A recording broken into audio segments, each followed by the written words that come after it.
Are you on a healing journey or considering diving into a bit more healing work on yourself? Well, today I want to talk about 5 lessons I've learned from my healing work that you can do and implement in your life if you choose. So, these are things I've learned, particularly this year. I've dived. I mean, the last 2 3 years, I've done quite a lot of deep diving work. I was in a really dark place in the 2023. I did not really. I came really down. Like, got really hurt by someone. I just didn't feel good about life, almost, and I thought I'd done a lot of work myself, and I realised I hadn't done maybe the right work. I've done a lot of mindset work, of course, but deeper down, sort of the breath work and somatic work, and all these kind of things, I realised I needed to do a bit more of. So I did that in that year, and then 2024 I did some more work, and this year I've dived even more into some things like Awaken with Danny Morale and another ceremony I've done, and all these kind of different modalities. And yeah, I just wanted to share kind of my experience because things have really shown up in a beautiful way because of the work I've been doing. And yeah, just it feels really good when you've done like the work and you start seeing different things. Like my networks change. I've met someone who's amazing. I've definitely attracted career opportunity, progressed in it, business opportunities, new friends, and all these things. And I know it's from like the work I've been doing on myself. So here are the 5 things I really want to share. Number one, and you're not going to like this, your results dominantly reflect what's going on inside of you. If you have a belief that all men are assholes, you are going to attract assholes. If you're going to have the belief that all women are just difficult, right, you're going to attract difficult women. If you believe that you're always going to be left alone, you're going to attract someone who's going to abandon you. And I've been there in the past. If you believe money's really difficult and scarce, you're always going to attract those kind of situations which get you into that. If you believe, like I used to, that work is like really, it's really hard to get a job, that'll keep happening until I change that belief. Results reflect what's going on inside of you, and consciously you can say something like you want more money in the bank, you want your dream job, you want your dream relationship, and that's great.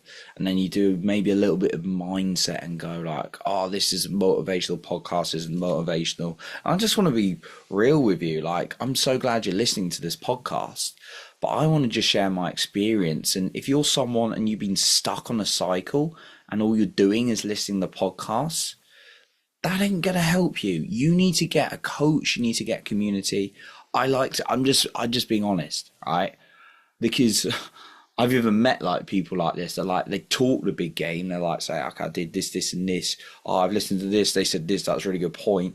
But then they don't implement it, and they don't go deeper by doing their own, like, go to breathwork retreats or other retreats, or get coaches and communities that can really dig deep for them. Then they don't get a transformation. People who do that work get the transformation, and then it's like, oh, I can't afford it. Well, you're costing yourself more by being stuck where you are. So that's what I'd suggest. Sometimes it's a truth I have to say, but it's a truth I believe. And I wouldn't have been able to say that if I didn't do the work on myself either. So results will reflect what's going on inside of you.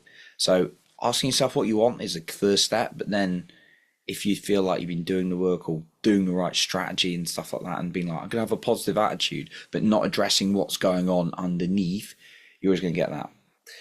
And then the second point, I kind of blended two into one, but I'm just going to say it, is you attract what's going on inside of you. So if you, attracting wounded things, that's because you're wounded.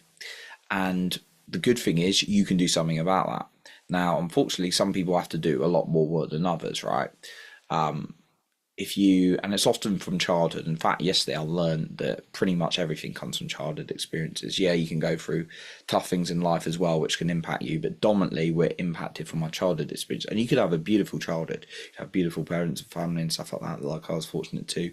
But you could also have, but like even in those moments, something harsh could have been said.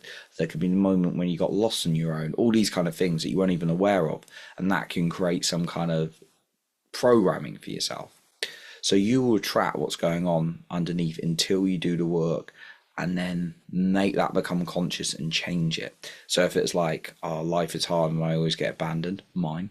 Until I started actually shining a light on that, and I'm not saying it's completely gone, but I've definitely worked on it and started attracting easier opportunities, more effortless life in certain ways, and great people into my life. But like, if that was your belief, you didn't know it was there and you didn't work on it, or you just said, "I'm gonna have a positive mindset to push through this," then you're going to be limited because unconsciously, which is like subconsciously, which is 95 of your behavior, is going to keep attracting that in. Energetically is key. And if you find this really hard to get on board, like I did, I would suggest journaling your results daily. Write down what are you feeling and what's showing up in your life. And then if you keep getting certain types of results, ask yourself what are the beliefs that are actually going on. So you keep running out of money, you're going to have a negative belief about money. If you keep attracting like a toxic relationship in, you're going to keep attracting that in. Now, me, actually, I was quite fortunate. I've not ever attracted that in. I mean, yeah, I've had one or two kind of difficult relationships or dating situations, but I've not, because fundamentally, even though I've got wounds and worked through things, I've never had a belief going on that I deserve to be treated in a toxic way, right? So that's, I've not attracted that in, but I know other people unfortunately do. And then they go, oh, I want this, this, and this, and then something good shows up for them, and they sabotage. And I've done that as well. Even with money, it's like I want lots of money, and then lots of money showing up, and I just found a way of spending it in stupid ways, right? Because I've been driven by the subconscious. Like people find that, like I've seen women like be like, I want a dream man, and then their kind of ideal man shows up, and they sabotage. They're like, I'm not that attracted to him. Then they attract someone really toxic in. That's because they've not addressed what's going on underneath. So I've seen this in Awake in our community with Danny Morale. It's like people who go through like his healing and stuff like that, they attract their dream life in because they do the work. So you attract what's going on. Number three, what I've learned from healing is it's ongoing. Like it's not like a one time done. I've been to like a Tony Robbins event and been like, oh, that's emotional. Oh my God, I can't believe that limiting belief was there. It's ongoing. So just becoming self-aware and consciously working yourself every single day is absolutely vital. I will share that as well. Number four, don't use it as an excuse. Now, if you have been really hurt by something recently, grief, lost someone, I've known, unfortunately, a couple of people in my life who have lost parents, siblings, or something, or spouse, or something like that recently. Like it's not like if they don't feel like working, it's and there's not putting a timeline on this. I once had some feedback saying there's no time on that. I agree. Maybe I put it wrong, but I would say, or said it wrong, expressed it wrong. But I'd say there's no timeline on grief and working through healing or trauma. Like maybe something tough happened to you. No, there's no timeline. Like if you just lost someone, you are not going to go out and hustle. Like some people do, and it's not a very good. It's kind of like a defense mechanism to feel what they need to. Like I would not, I'd advise sitting with it, but it's going to be really uncomfortable to process it, of course, right? And like I say, it can be an ongoing process. If you lose someone close to you, you're probably going to be processing it for the rest of your life. It's just going to be more tolerable the more you do it. I've certainly learned that from my own life, from losing people. But don't use it as an excuse. And what I mean by that is this, and only you can ask yourself the honest question. I can't tell you what's right and wrong. I've known, it's really easy to use relationships as an example. So let's use that. I've known a couple of people, friends in my network, and they were in like a toxic relationship, like 2, 3 4 or 5 years ago in some cases, and they've not gone out dating since, and they say they're healing themselves. There comes a point where you need to take action. They're like, I want to meet someone, but I can't. There comes a point where you also need to take action.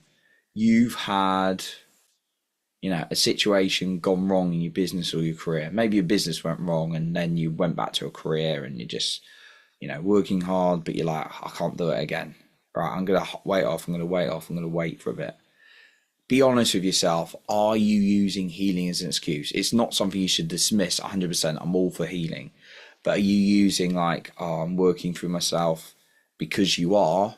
Like, I would always suggest the two are always on gut. Like, for me, I'm always going to be doing both. But there are going to be times where I need more healing. I've even noticed this recently. Like, I jumped into a certain role and I realized I pulled out of the role I was in.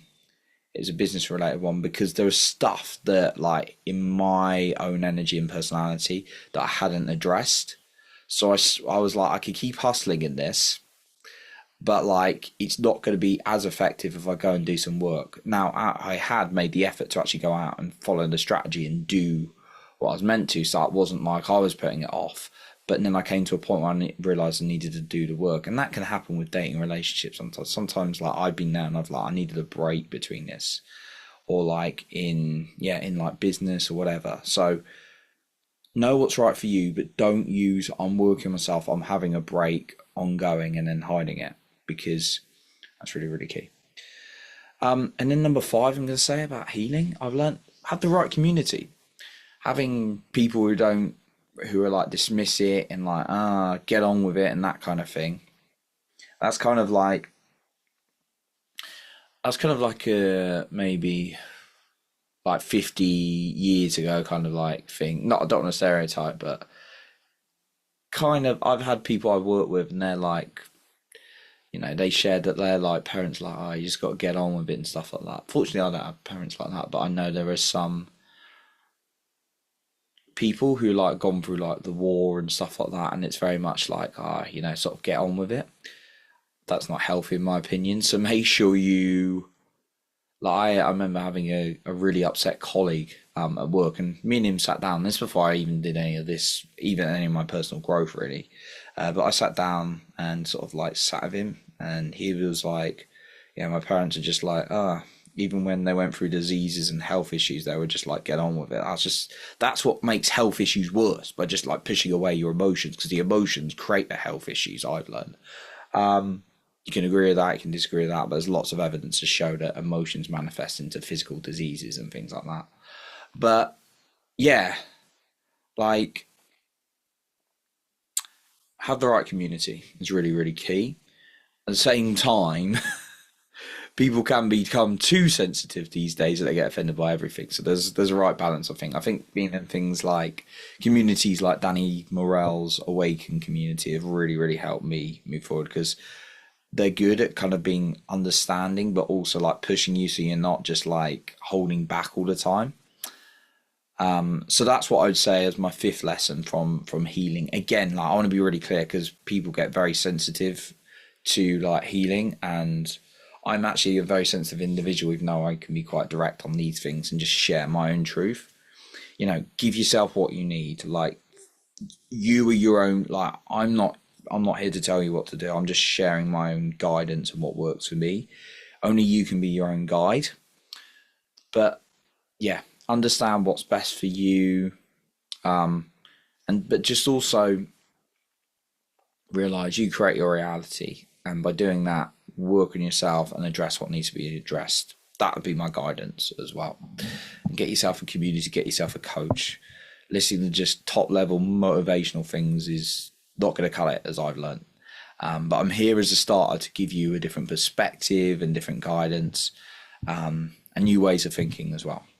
So thank you so much for listening. I appreciate you for being here. And remember to lead with your heart and not with fear.